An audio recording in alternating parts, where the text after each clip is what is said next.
Hello and welcome to Nintendo Switch Daily. I'm joined with Jodie. Hello. Mega Pokemon fan, surely. Yeah. Kind of. Yeah. Slowly getting into it like now. Pokemon. Yeah. So we have just come off the back end of the Pokemon 7-minute Direct. They revealed Pokemon Sword and Shield. Jodie, what was your initial thoughts of it? How are you feeling about this? Did it get you excited for the new Pokemon game? I mean, I'll play it because I got into the other one. So, and I think that's what they tried to get you with. That's why they brought that one out to get new players in.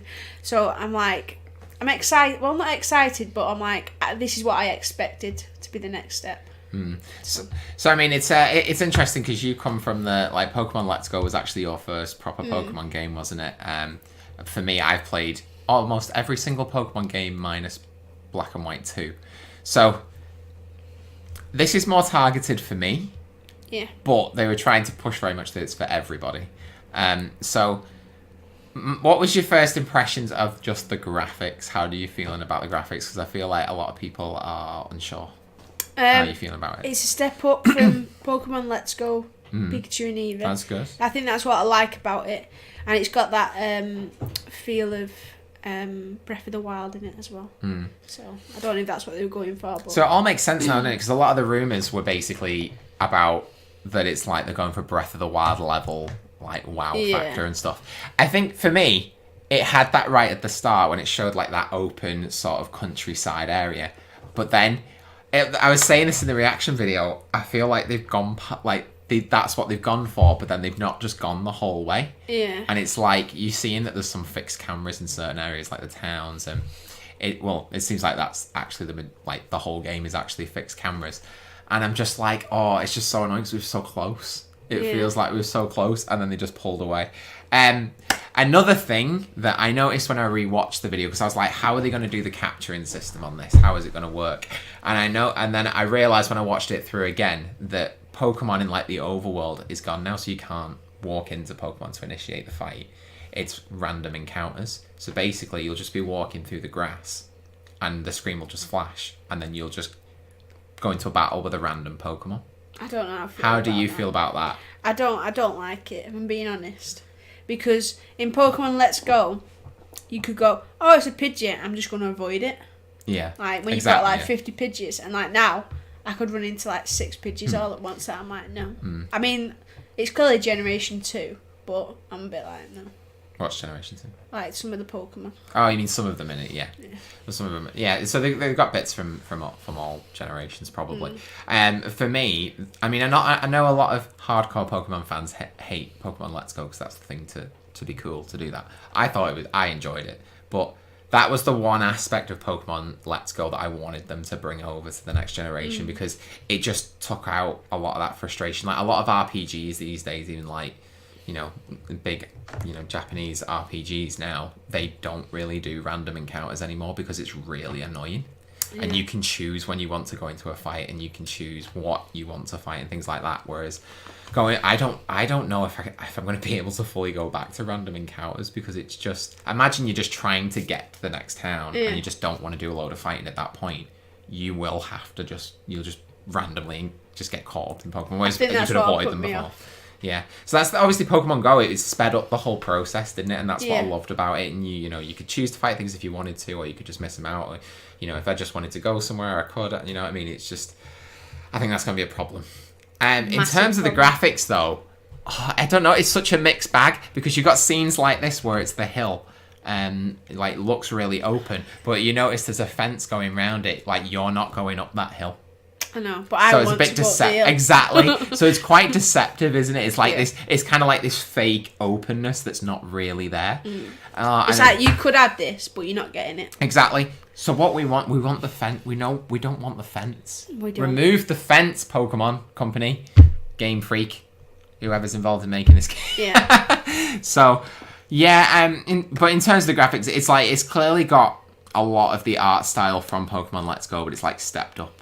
More, isn't it? So yeah, that's the thing. I mean, could you imagine just running into a field and finding a Rapidash or a Ponyta and you just jump on it and start, well, it'd probably burn you, but just start riding it, and then that's your way you get round. But that's the thing, it doesn't I'm interested in, because they didn't show any rideable Pokemon in this.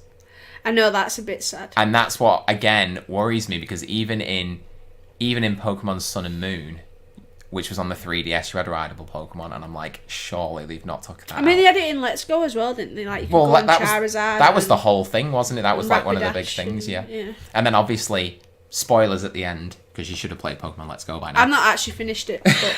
But at the end, obviously, you can actually even, like, you can ride Charizard, Dragonite, and something else. But, like, as in, like, you can fully fly over the overworld, okay. properly. I don't mean, I know you can ride them normally, but you can actually ride higher up above, and it actually opens up more flying Pokemon, and you can get around a lot faster. I'm not convinced that's going to be happening in this game, and that worries me. So what about the actual region itself? Looking at the map that they showed, how do you feel about the map? I mean, it looks interesting. Yeah, it looks interesting because you got like different levels to go into. It's like we've got like the snowy level, so we'll get like ice Pokemon probably and stuff like that. So that's interesting in itself.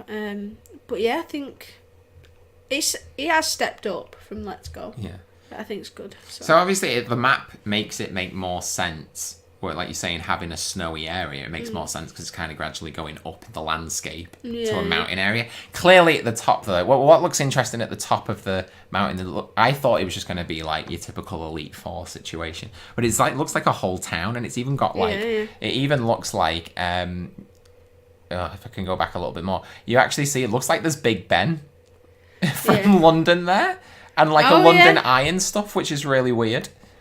So I'm not entirely like, it literally looks like that. So I don't know what this region is based on, because usually they'd base it on an actual location in the world. But yeah, I thought that was an interesting thing. But I thought it was really weird how the map was very narrow. Like, whereas Kanto's more stretched out that way, this is very thin going up. So you're obviously going to start right at the bottom and work your way up. And I don't know if that's a good thing or a bad thing, because whereas in Kanto, you go across, but then you're sort of weaving in and out as you go through. So it's not like you just go in one defined direction. Whereas if you're just constantly going up, I wonder how that feels. Is that a good thing or not? I'm not sure. Yeah, I'm not 100% on that myself. But yeah, the last thing that I wanted to talk about was the camera angle that you're going to be playing this game on. So it moves around a lot. But what I just want is a proper third-person Pokemon game where the camera is just permanently behind the character and you can move around and move the camera around. And it looked like that's what it was going to be at the start, and then it changed to this sort of fixed camera angle. It decides what you're going to be viewing, you know what I mean? Yeah, I don't like things like that. No, and that's why I just want Pokemon to break out of, because I'm getting bored of that. So finally, the final thing to talk about, Jodie, is how do you feel about the name Pokemon Sword and Pokemon Shield? I mean, it's okay. It's a bit generic, like, but they're cool names. There might be something behind it, like, because like with Sun and Moon, like you had like Sun, you had it in the daytime, and then it changed to night, and then like Moon, it was night when it was day and stuff like that. So it might be something in it, and I thought it could be like more. You could find more attacking Pokemon in Sword, and then in Shield you find more defensive Pokemon. That's what I was thinking. So I was like, that could possibly happen, but we'll see. Or maybe, this is making my mind run wild. Maybe it's that in Sword there's maybe there's somebody who's attacking, like attacking sort of bad people, and you're trying to, attack, and maybe the Shield people are trying to defend it. Yeah. I don't know. That's probably your idea was way better than mine. I struggle to get the words out. But yeah, it's interesting. I wonder how much it is going to be. I think because obviously going through the generations, it's mostly been about colours. Yeah. Even Sun and Moon, you could argue, really was. It had a very defined colour scheme, whereas this doesn't, which is interesting. Have they run out of colours? Is that what it is? Probably. That's probably what's happened. And of course, the thing we haven't talked about is how do you feel about the starter Pokemon, the 3 starter Pokemon they showed? You had the rabbit, you had, was it like a tadpole or something? I don't know. Yeah, it looked like a tadpole. And then, I can't remember what the other one was. Trying to go, here we go. It's like a monkey, so that looked like, it? yes, a monkey, that's what it was. How do you feel about them, Jodie? I mean, they're okay. I mean, start a Pokemon, like, you're going to get, like, the babies, aren't you? Yeah. Like, don't matter whatever you think. I mean, you can tell, like, the monkey one's, like, really mischievous. You can tell the other one's really shy. And then that rabbit one's like, I'm just a cool person. Like, do you like the attitude Charizard had?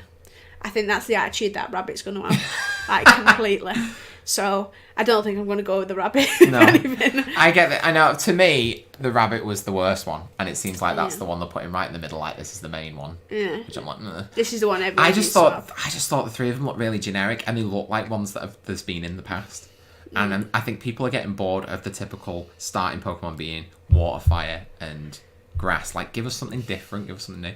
But I don't know. None of them really stood out to me. I thought definitely going for that one. But I said in the reaction video, it really depends on what the evolutions are like. What's the final? If the final evolutions are just amazing, then it might be okay. I mean, because I know, like, in, like, the older ones, like, Bulbasaur was, like, the weakest at the beginning, but then actually further on in the game, it's actually the strongest as he evolves into, like, the higher levels.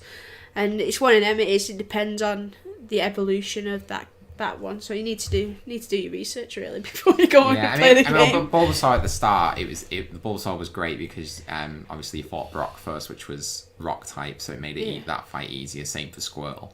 It was obviously difficult for Charmander, but then as the game progresses, it gets harder and easier depending on the types, doesn't it? So it's a tricky one, but it's just. None of them. I thought they all looked rubbish, and like I think it's just like they're running out of ideas and they're just recycling them. It feels like the same, but we'll see. Yeah, but I mean, because I've not played the old ones because of like the screens and stuff, and like not being able to see. This is probably because I've always wanted to play, but because of that situation, I've not been able to. Yeah. But now, being on the Switch gives me that opportunity that I'm quite excited about because like. Even picking the starters will be exciting because, like, with Pokemon Let's Go, you either got Eevee or Pikachu. And it's like, it didn't really give you much of a choice. That was a shame. But, I mean, you got to choose, like, your battling Pokemon set. But, I mean, I think that's what I'm more excited about, that I actually have a choice. Yeah, because you've never had that. I never even thought about that. That's crazy, yeah.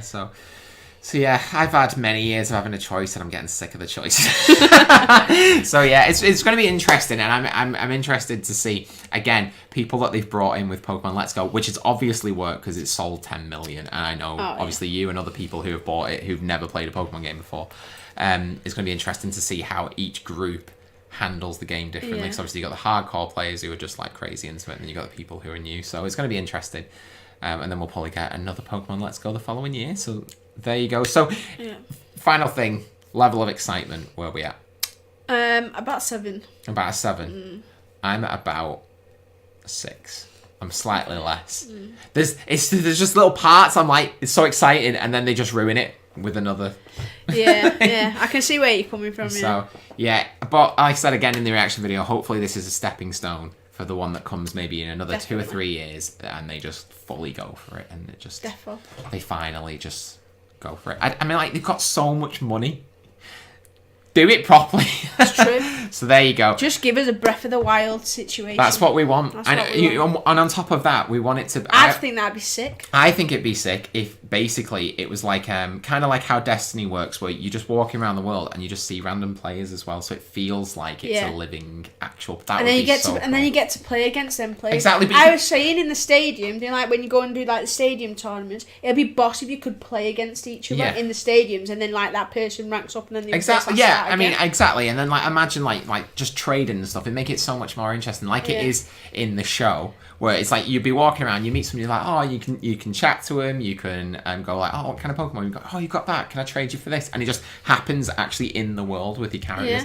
And or you can go, do you want to have a battle? And it's you just step away from each other, throw your Pokeballs, put it like. Because I want to be able to phone you and go, Tim, where are you?